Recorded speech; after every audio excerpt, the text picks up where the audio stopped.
welcome to the stage is the wonderful Christopher Mintz-Plasse. Yeah!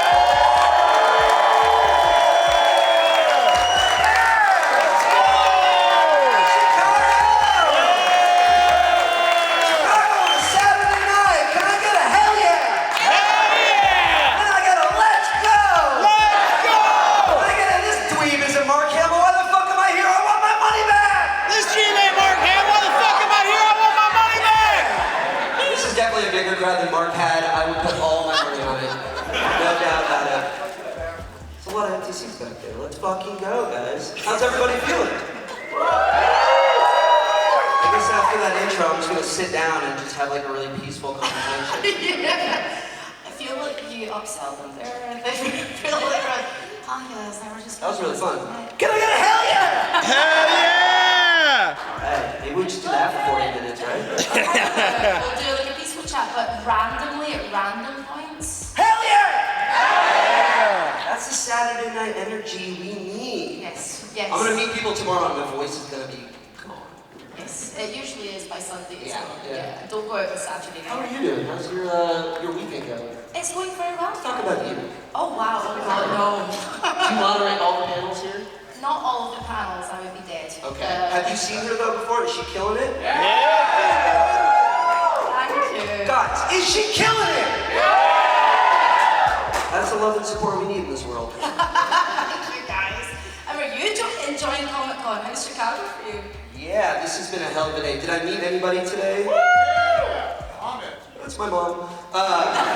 One person. Yeah, no, it's been a blast. This is my first convention I've done in the States in years. Really? And it's a hell of a workout, mentally and physically, standing, shaking hands. Everyone's been fucking awesome. Everyone's been really sweet, and I want to do it again. If you'll have me, I'm gonna have to leave you. I love it. You guys learn fast.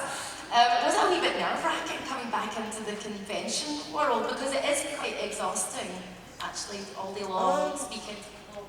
Is it nervous coming in? Maybe I'm a little confused as to like what the layout is, how many people am I going to meet? Are people going to pay $100 to come up and go, fuck you, your movies suck? I didn't meet anyone that did that yet. But no, it's been really sweet. I met, Lucas Grabeel from High School Musical, and he just kind of walked me through what it's like. And everyone's been really fucking great, truly. So what would young Christopher be looking at if he came to this convention? Like, where would he be going? Would you be going for the comics? Would you be doing video game stuff? Which panels would you be going to? Is there any alien stuff out there? Has anyone seen? Yeah. I've been obsessed. I'm excited for Alien Romulus. Have you not seen it yet? No, it's not out yet. I saw it 2 days ago. Oh. I'm not saying it. I'm not saying it! I don't want to say anything. I rewatched all the Aliens recently. The first one and the second one are masterpieces. I didn't see the third one. Is it worth seeing? The one that David Fincher did? I mean, I watch It's it. experimental. You just watch it. And then I saw Resurrection literally last night in my hotel room, and that was trash. Unless that director wants to work for me, and then it was fucking great. I was talking about, because before we went to go see Alien Romulus, we were talking about the franchise, but I reckon I would take Resurrection over all of the Alien versus Predator stuff. Yeah. What's your stance on that? The Alien versus Predator stuff is like, it scratches an itch that I feel like we all had when we read the comics. Because I mean, it's the dream, Alien versus Predator, and they did not live up to the hype. But I want to like them. Like, I still want to watch those movies and like find things I liked about them. I'll have to rewatch them. We'll see.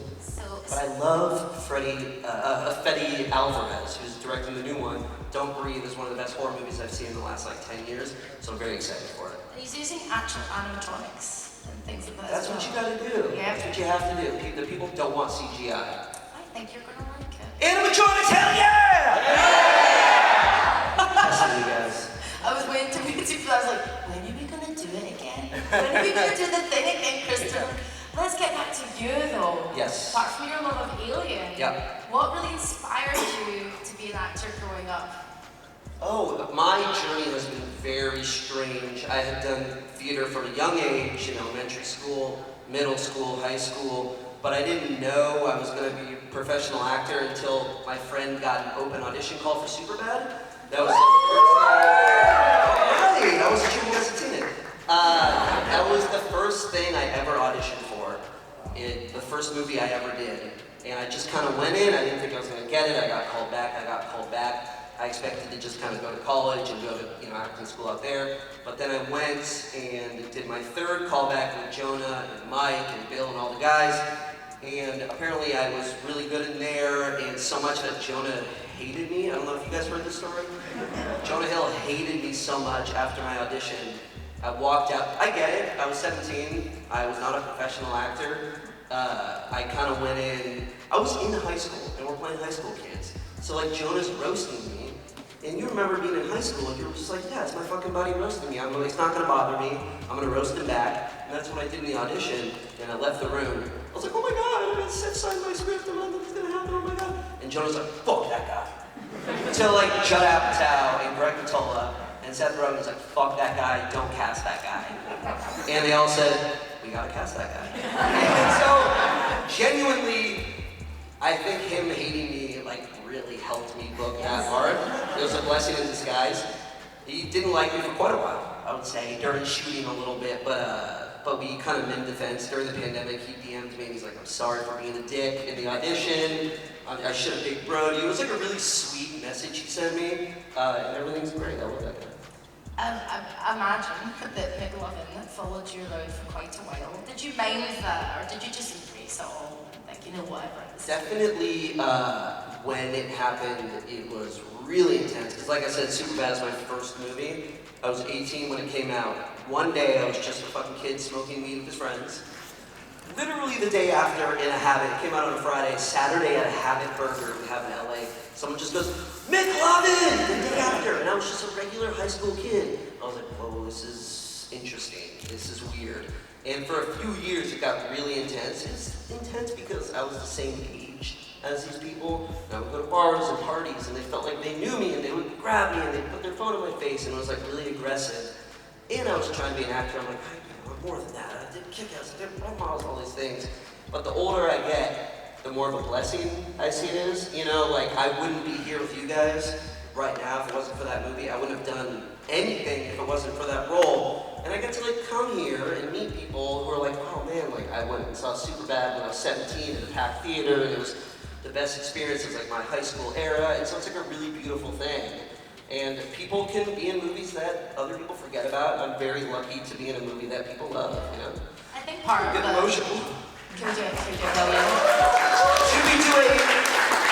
That was really nice, Chris. We respect and love you.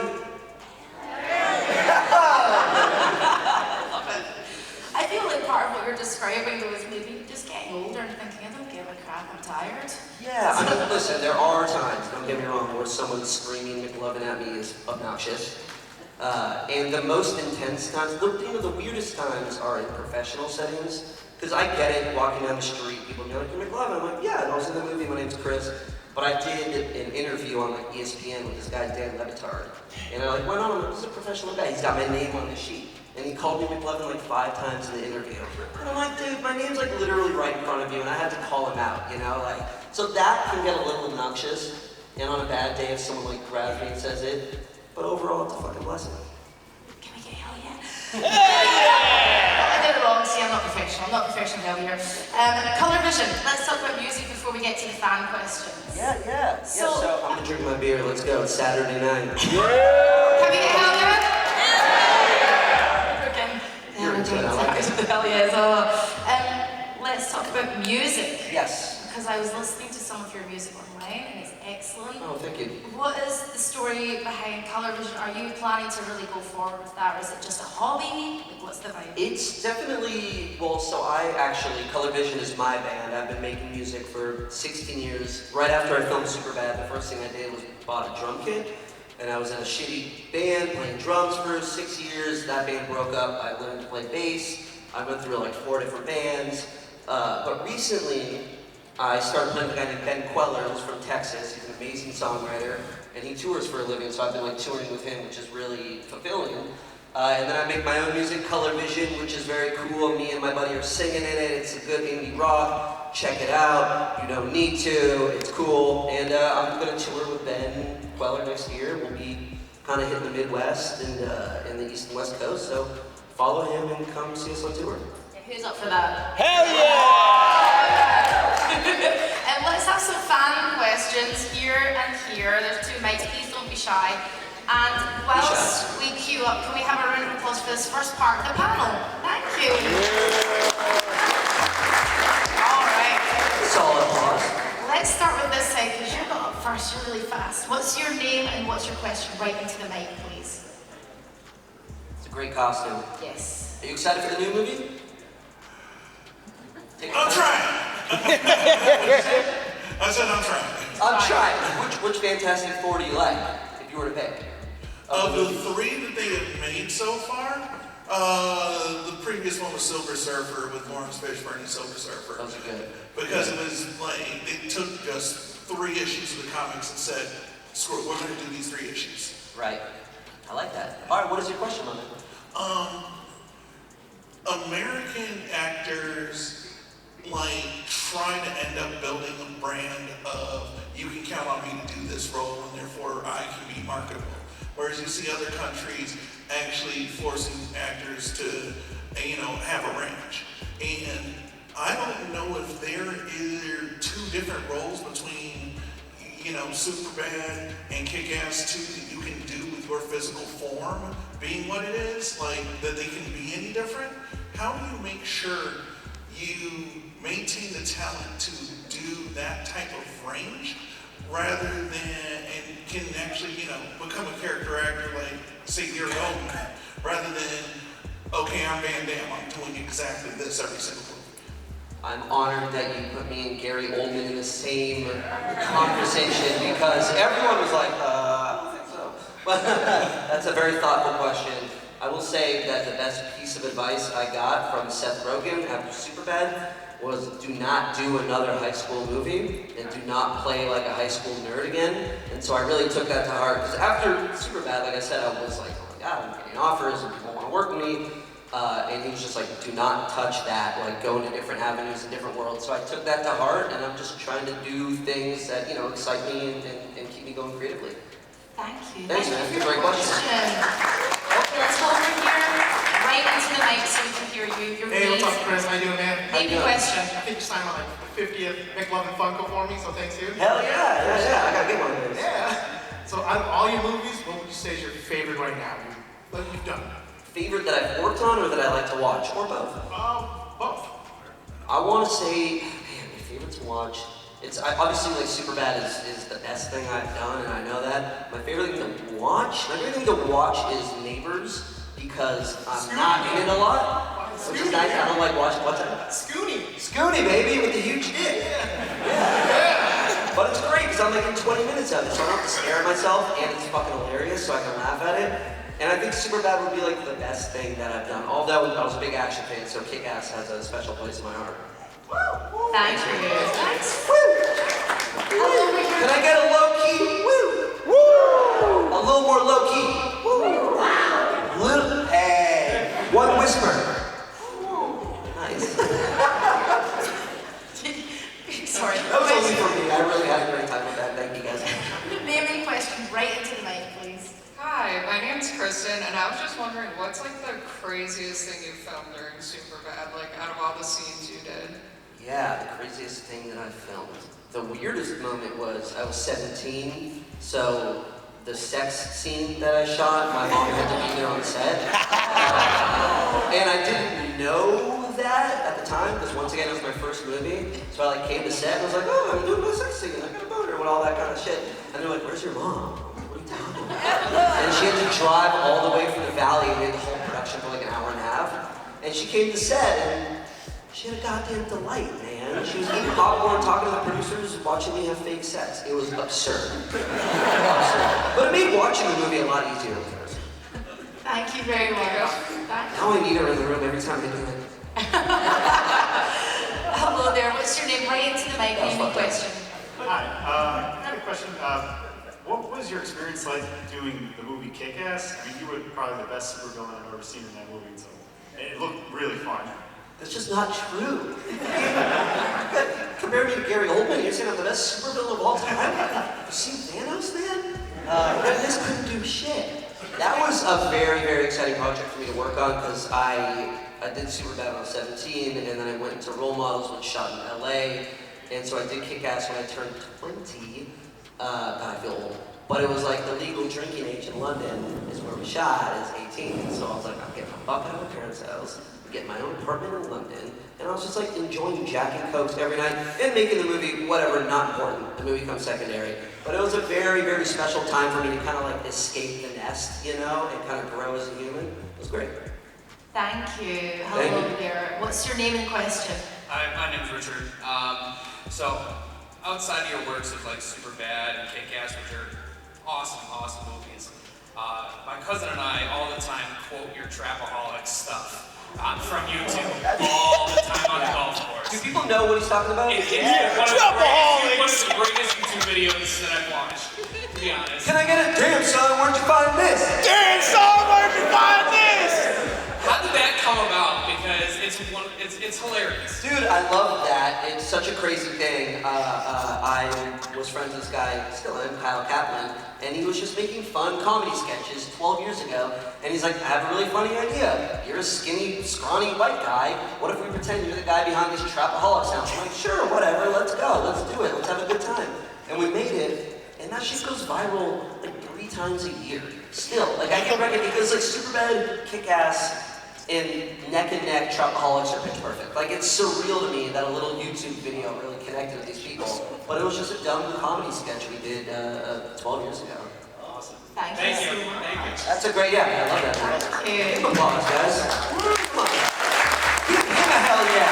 Hell yeah! Is that pretty good? Hi there, my friend. What's your name and question? Hello, my name's Eric.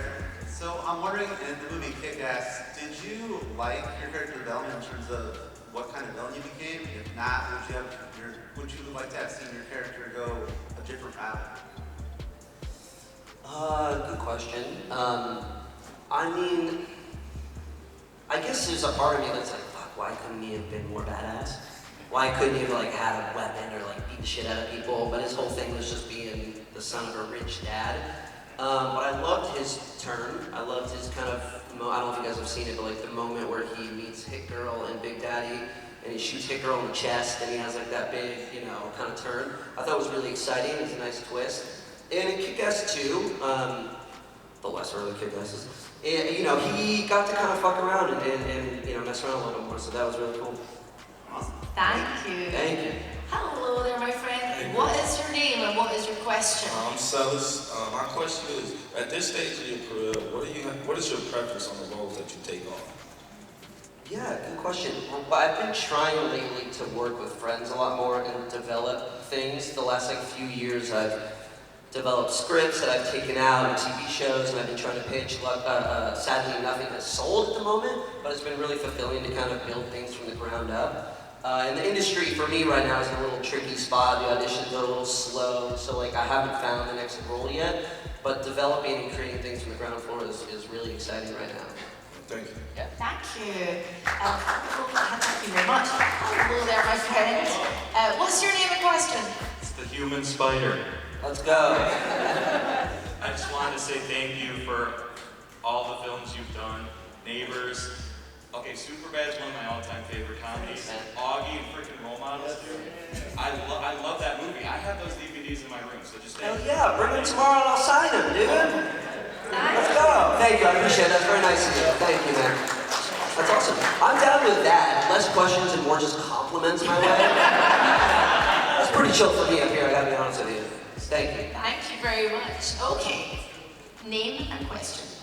My name's Jonathan, and I was wondering if you were to play any Marvel superhero or supervillain, what would it be? Wow. Big It was question. between me and Downey for Doom, man. They called and I said, I'll do it for $89 million. And they're like, ooh, Downey, I'll do it for $80 million, sorry. No, I don't know. I feel great with the motherfucker in red mist, so please have me, Marvel. Fuck. I would do it in a heartbeat. The lines would be very long out there, I feel though. It was like Giancarlo Stanton, his line was very long for being in these Marvel shows, so it's intense. Thank you very much. Thanks, man. Thanks, my friend. Hello, name and question. Michael, and what was your reaction when you discovered what your character was calling himself as Superbad with the big ID? That's a really good question because I didn't think it was funny. I didn't think McLovin was funny. I was like, I feel like I've heard this before. And when I read the script before shooting, I was like, I don't know. Once again, my first movie, I don't know shit. I'm like, McGuffey's not that cool. And then lo and behold, it'll be on my tombstone. Thank you. Truly, I didn't think it was that funny that it became a whole thing. It's really cool, man. Thank you, man. Thank you. Keep up the great work. Thank you. All right, over here, name and question. Hey, what's going on? My name is Dan. Let's go, Dan! Hey, let's go! Dan, son, where'd you get this? All right, so I am a father. I've got a 5-year-old daughter who just loves trolls, man. Oh, loves trolls. Oh, yeah. One of her favorite characters is King Gristle. Amazing. You. So I wanted to know, like, how was it doing the whole voice recording of trolls? Obviously, you're not in front of the camera, but how was that process? It's a delight to do that. I wasn't the lead in Trolls, so I didn't, Anna and Justin, they go in for like 9 hours a day, do the whole script. But I kind of go in for like 3 hours, and I get to fuck around a lot, and they let me improv in there, and it's different than Superbad. You're trying to make children laugh, which is really exciting, I'm sure you know as a father. So that was really fulfilling, and it's cool, man. People love Trolls. Like, all my friends who have kids, they say, I hear your fucking voice all day. They watch it non-stop, and I'm like, I get that money, baby, yeah. We've got time for 2 more questions. So this lady here, and then this person. I'm sorry, my friend. Don't look at me. No, we can take 3. Come on, we got 3. Yeah, okay. We can take 3. Yeah. Let's do it. Go for it. Name question. I'm Laura. I have more like a hypothetical. Alien movie. If you were cast in one, how would you want to die? I fucking love the face huggers and the bursting through the chest. I think that is the coolest thing in any horror movie. They did that shit in 1979. That's why the first one was so fucking good. Because the guy's got the thing on his face, and he plants the egg, and he gets up, and he's like, oh, great, and there's a seizure, and it bursts out of his chest. Like, that is burns a memory into my skull. So 100% face huggers. It's the way to go. Thank you. Isn't that the coolest shit, right? We love aliens, but aliens are so fucking creepy, and their only job is to infest you. They're like, we put an egg in your stomach, and now we're gonna kill ourselves. Terrifying. Last one. And then we're chugging beers, right? All right, Chris. Nice to meet you. I'm Rick from Chicago. Nice to meet you, Rick. I had a question about your movie role models, actually. So that was an excellent film, and I think it inspired a lot of people here to help bring alternative interests into the mainstream. But a lot of your co-stars, like Sean and Paul, they weren't really seen as nerds, so to say. Do you have any, who is the most enthused to be in the movie and participate in the LARPing scenes and really get into character there? And do you have any like stories that circle around that whole idea right there? Yeah, well, I had a really good chemistry with Ken Jeong, and we just, when we were LARPing and kind of battling each other, was just some of the most fun I've ever had. But Sean William Scott was really cool to work with. The story is just, I was coming off of McLovin. This is my second movie post Superbad. And I was just very much just like, how do I deal with this, getting screamed McLovin everywhere. And he, was Stifler in this movie, and he was just like, trust me, it's okay, it's a sign of love. And he kind of walked me through, like, living through that, because he had done it a decade before. And he was the nicest guy I've ever worked with. Made me feel like a piece of shit, he was so nice. He was just such a kind guy, and he really kind of like made me feel better about being known for one character. And he's like, I did this. He's like, I'm continuing to work, and like life is good, and people love me. It's like, it really helped me with that, which I'm forever grateful for. Yeah, that's awesome. Thank you so much. Can we get a hell yeah for Stifler? And I'm going to say this to you, you are going to love Alien Romulus. That's great for you to say, and now you overhyped it, now you ruined it for me, thank you. I'm so sorry, please come back. Guys, will you be here tomorrow? I'll be here tomorrow. Right. I'll be here tomorrow if I didn't push you away with this Q&A, because I feel like I'm psychotic. I've been signing autographs for 8 hours. Please come by and say hello. It's been a blast to be here. Thank you, guys. Guys, it's been a pleasure. Like, please give us a hell yeah for Christopher Mintz.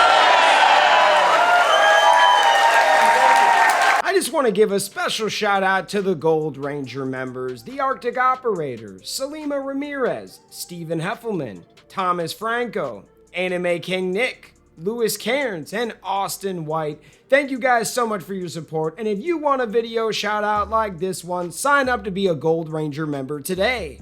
Hey, what's going on? Thank you so much for watching this video. Please like, subscribe, hit that share button, and if you can, please sign up to be a member today. We have 3 membership power-ups. We have the Gold Ranger power-up, the most popular. You get into our exclusive fan club chat group.